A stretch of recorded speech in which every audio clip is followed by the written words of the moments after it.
klausom. Labadiena. Labadiena. Sakykit, ar su ponu Vaidu kalba? Taip. Čia skambina Laura Ruikaitė iš finansų maklerio įmonės FinHill. Tiesiog norėčiau užduoti keletą klausimėlių susijusių su vakar skelbtais bendrovės Apranga veiklos rezultatais.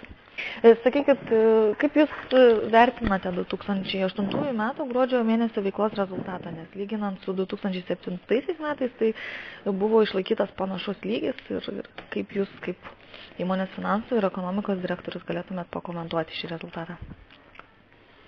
Na, labai džiugu, kad atitiko mūsų patikslintas prognozės.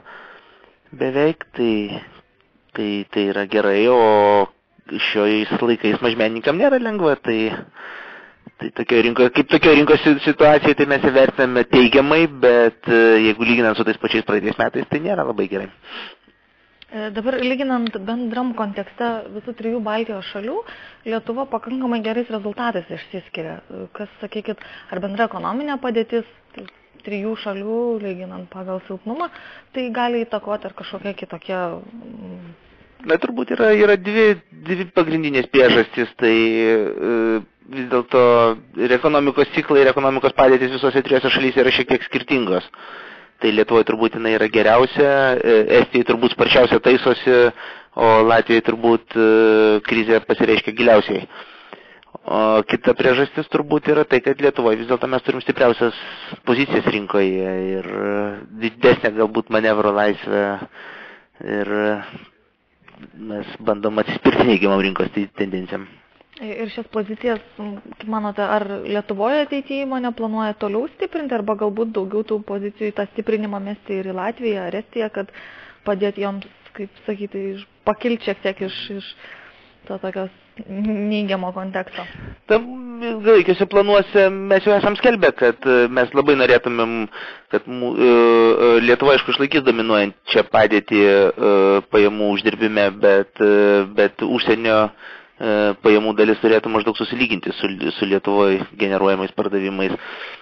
Kaip tai greitai atsitiks, tai klausimas, mes tikėjomės, kad per 2 metus, galbūt 10 metų pabaigoje, bet dabar sunkiau truputėlį prognozuoti, žinoma, bet pastangos yra ir, žinoma, Latvijoje mes kitais metais labai daug parduotuvių atidarysim ir plėtra bus didelė, o Estija iki 10 metų pabaigos taip pat numatė labai stipriai plėstis.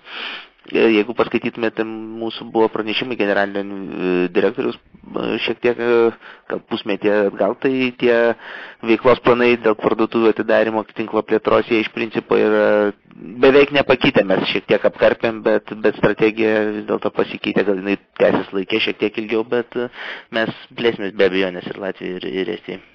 Žvelgiant jau į šiuos metus, kaip manote, pirmąjį šių metų pusmetį bent jau, ko būtų galim tikėtis iš vartotojų? Ar manote, vartojimas kažkiek atsigaus, nes vis tiek mažmeninė drabužių prekyba, ji vis tiek lieka, kaip ir žmonės, kaip sakoma, ir rengiasi, ir reikalingi visą tai, ar tiesiog išliks panašiam lygiai vartojimas, kaip ir praeitų metų į pabaigą žvelgiant, ar galbūt šiek tiek atsigaus, taip žvelgiant į pusmetį jau šių metų? Šių metų pusmetį turbūt didelių atsigavimų nebus, čia būtų stebuklas, jeigu kas nors atsigautų, nes tikrai ne tik ekonominė situacija, bet ir vartotojų nuotaikos, kurios turbūt daug lemia pačią ekonominę situaciją, nėra labai geros ir nauji mokesčių pakeitimai, jie šiek tiek įneša tokios panikos, arba ne panikos galbūt, bet reikalauja, kad situacija susigulėtų, susistovėtų ir žmonės vėl susiskaičiavę, kiek uždirba, kiek gali išleisti, vėl pradėtų vartoti kažkokiam tai normaliam lygiai. Tai šokinėjimų gali būti, bet kad situacija gerėtų bent pirmą pusmetį, tai mes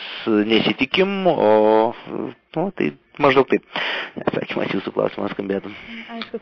Kągi, ačiū Jums už pokalbį ir galbūt norėtumėm palinkėti sėkmės siekiant užsibrėžtų tikslų.